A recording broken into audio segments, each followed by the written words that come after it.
اللهم صل على سيدنا ومولانا محمد صاحب التاج والمعراج والبراق والعلم دافع البلاء والوباء والقحط والمرض والألم اسمه مكتوب مرفوع مشفوع منقوش في اللوح والقلم سيد العرب والعجم جسمه مقدس معطر مطهر منور في البيت والحرم شمس الضحى بدر الدجى قدر العلا نور الهدى كأف المرام صباح الظلم جميل الشيم شفيع الأمم صاحب الجود والكرم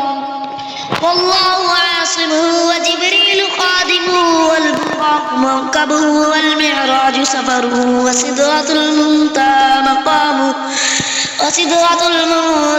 مقامه وقاب قوسين مطلوبه والمطلوب مقصوده والمقصود موجوده سيد المرسلين خاتم النبيين شفيع المذنبين أنيس الغريبين رحمة للعالمين راحة العاشقين مراد المشتاقين شمس العارفين سراج السالكين مصباح المقربين محب الفقراء والغرباء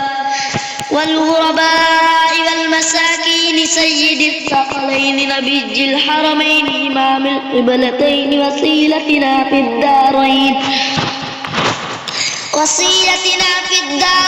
صاحب قاب قوسين محبوب رب المشرقين ورب المغربين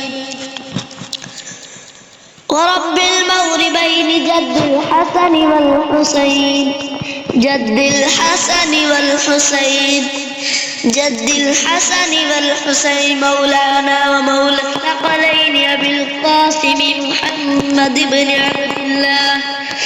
محمد بن عبد الله نور من نور الله يا أيها المشتاقون بنور جماله بلغ العلا بكماله كشف الدجى بجماله حسنت جميع خصاله صلوا عليه وآله وأصحابه وسلموا تسليما كثيرا صدق الله العظيم.